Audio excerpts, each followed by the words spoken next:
Cette ancienne ferme en rénovation est destinée à accueillir du logement en colocation. Plusieurs chambres doivent être créées.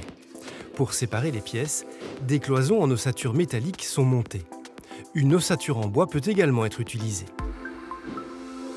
Ici, une attention particulière est portée à l'isolation acoustique des parois.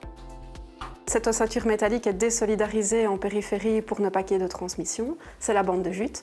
Ensuite, on va remplir cette ossature avec un isolant plutôt thermique qui sera ici une fibre de bois pour éviter qu'il y ait un caisson de résonance qui ne se forme dans le doublage. Et puis, on viendra refermer avec l'isolant acoustique qui est le panneau Panthère et un panneau de finition. Fabriqués près de Liège, ces panneaux sont composés de paille de lin, de carton, de papier recyclé et d'eau. Mélangés ensemble, les 4 composants forment une pâte homogène qui est ensuite transformée en panneaux avant d'être séchée. Quand on tient une conversation comme on la tient maintenant, avec le bruit environnant, à mon avis, on est dans les 80-85 décibels. Les panneaux permettent, dans certains cas, de diminuer jusqu'à 70 décibels. Donc ça veut dire qu'on arrive à atténuer très fortement les bruits par la bonne mise en œuvre des panneaux.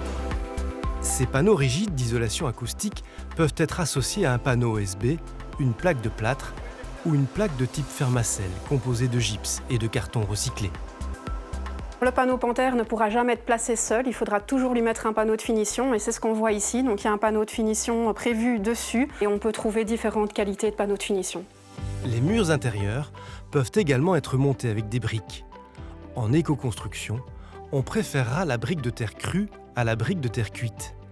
La fabrication de la brique crue est en effet moins énergivore. C'est toujours de la terre, donc c'est de l'argile et du sable. C'est l'argile qui fait le liant.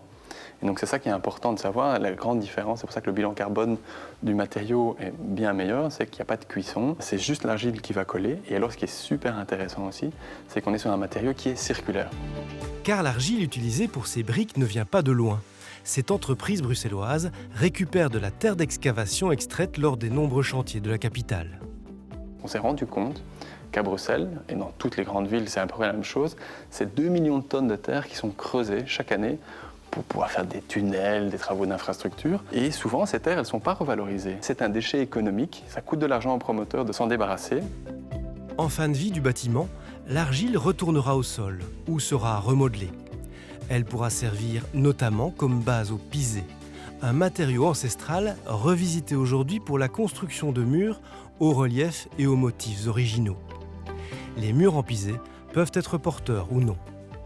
Dans le pisé, on ne va pas utiliser le ciment comme liant, mais c'est de l'argile, mais on a du sable et surtout beaucoup de gravier aussi. Ce qu'on a fait, c'est qu'on a reformulé ces mélanges de pisé avec comme gravier, parce qu'on ne trouve pas de gravier à Bruxelles comme ça, avec du béton recyclé. Placé comme ici, derrière une vitre, côté sud, le mur en pisé apporte de l'inertie thermique en emmagasinant la chaleur du soleil en hiver. Les matériaux sains, bas carbone, locaux et performants existent donc aussi pour les cloisons des habitations ou de tout autre type de bâtiment.